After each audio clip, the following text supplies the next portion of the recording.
This channel does not promote any violent, harmful, or illegal activities. All content provided by this channel is meant for an educational purpose only.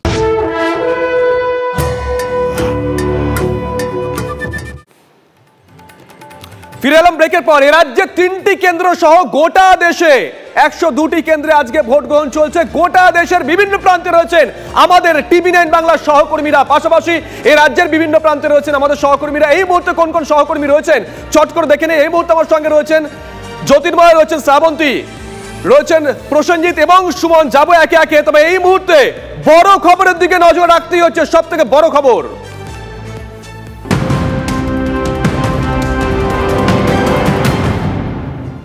কোচবিহারে polling এজেন্টকে মারধরের অভিযোগ। কোচবিহারে polling এজেন্টকে মারধরের অভিযোগ, তৃণমূলের বিরুদ্ধে মারধরের অভিযোগ। ময়নাগুড়ির একটি বুথের মধ্যে পোলিং এজেন্টকে মারধরের অভিযোগ। সুমন কল্যাণ আমাদের সঙ্গে রয়েছেন। সুমন, ছবি বোধহয় পাল্টাচ্ছে। একটু আগে তুমি বারংবার বলছিলে সেই রকম অশান্তির পরিবেশ নেই, যা হচ্ছে বিক্ষিপ্ত, তার মধ্যে এই একটা খবর। সুমন, একেবারে এই যে ময়নাগুড়ি সিঙ্গিজানি যে এলাকা, কোচবিহার দক্ষিণ বিধানসভা কেন্দ্র, এখানেই কিন্তু গণ্ডগোলটা হয়েছে। এবং এখানে বিজেপির যেটা অভিযোগ, যে বিজেপি ইতিমধ্যেই কমিশনে অভিযোগ জানিয়েছে যে তাদের এজেন্টকে মারধর করা হয়েছে এবং সেখান থেকে এমনভাবে আহত হয়েছেন যে তাকে এমজিএন মেডিকেল কলেজ হাসপাতালে কিছুক্ষণের মধ্যে নিয়ে আসা হবে, এমন খবর আমরা পাচ্ছি। তবে যে কথাটা সকালে বলছিলাম যে যত সময় গড়াচ্ছে আস্তে আস্তে কিন্তু পরিস্থিতিটা পাল্টাচ্ছে। কারণ হামলা, পাল্টা হামলা, এই সমস্ত খবরগুলো কালকেও যতটুকু ছিল, আজকে সকাল থেকে কিন্তু ভোটের ওপর শান্তিপূর্ণ ভোট শুরু হয়েছিল। কিন্তু যত বেলা বাড়ছে ততই কিন্তু এই সমস্ত গণ্ডগোলের খবর একটার পর একটা উঠে আসছে। ফলে যেভাবে নিরাপত্তা ব্যবস্থা তৈরি করা হয়েছিল তাকে বাদ দিয়েও কিন্তু সে সমস্তকে ওভারটেক করে এই গণ্ডগোলগুলো কিন্তু আমরা ইতিমধ্যে খবর পাচ্ছি। তবে কিছুক্ষণের মধ্যেই এই আহত বিজেপির যে পোলিং এজেন্ট তাকে এমজিএন মেডিকেল কলেজ হাসপাতালে নিয়ে আসা সম্ভব হবে বলে আমরা বিজেপি সূত্রে জানতে পারছি। তবে বেশ নজর থাকবে সুমন, নজর থাকবে, নজর রাখো। যে কথা বলছিলাম, আজকে গোটা দেশের 17টি রাজ্য এবং 4টি কেন্দ্র শাসিত অঞ্চলে নির্বাচন চলছে। 102টি কেন্দ্রে নির্বাচন চলছে। বিভিন্ন রাজ্যে পৌঁছে গেছেন আমাদের টিভি9 বাংলার সহকর্মীরা।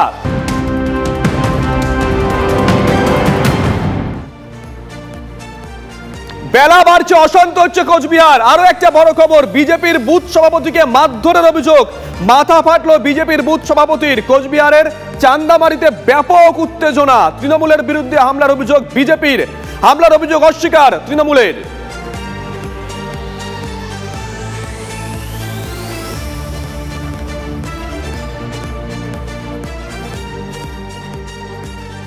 দিকে দিকে একের পর এক অশান্তির খবর ঘটছে। সৌরভ একটু আগেই বলছিল তৃণমূল কংগ্রেসের তরফ থেকে বেশ কয়েকটা অভিযোগ দায়ের করা হয়েছে। এখনো পর্যন্ত 9টা অভিযোগ দায়ের করা হয়েছে।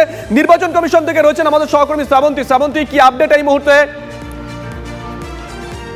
দেখো, 1 ঘন্টার মধ্যে 9টা অভিযোগ জানিয়েছে এবং 9টাই তৃণমূল কংগ্রেসের পক্ষ থেকে জানানো হয়েছে। এর মধ্যে বেশ কিছু অভিযোগ অস্বীকার করেছে নির্বাচন কমিশন।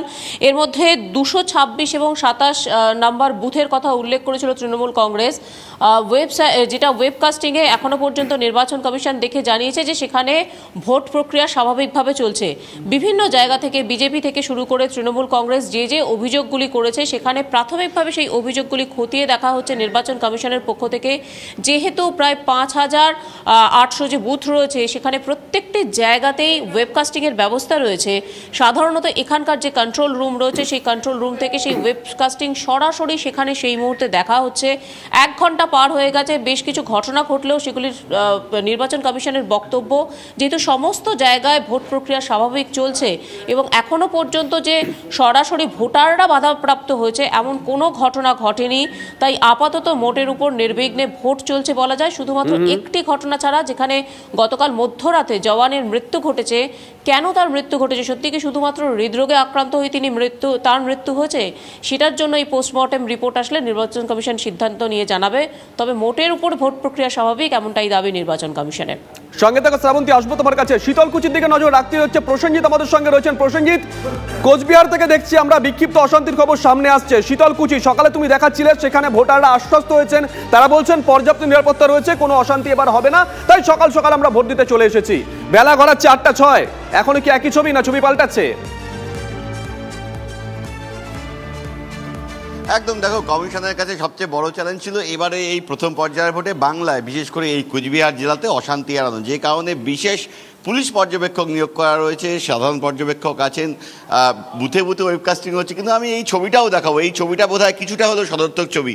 যখন বেলা বাড়তে হিংসার ছবি, হিংসার খবর সামনে আসছে, ঠিক তখন উল্টো প্রান্তে কিন্তু শীতলকুচিতে বহু মানুষ ভোট কেন্দ্রে লম্বা লাইনে দাঁড়িয়ে আছেন, বুথে বুথে কেন্দ্রীয় বাহিনীর জওয়ানরা আছেন, ওয়েবকাস্টিং হচ্ছে। এই মুহূর্তে শীতলকুচির যে বুথে আমি দাঁড়িয়ে আছি, বারমাসিয়া উচ্চ বিদ্যালয়, প্রত্যন্ত এলাকা, এই এলাকায় কিন্তু একাধিক বুথ রয়েছে। আমি ছবিতে সরাসরি দর্শকদের দেখাচ্ছি, প্রচুর মহিলা, প্রচুর পুরুষ মানুষ যারা আছেন সকাল সকাল কিন্তু বুথগুলোতে ভোট দিতে এসেছেন।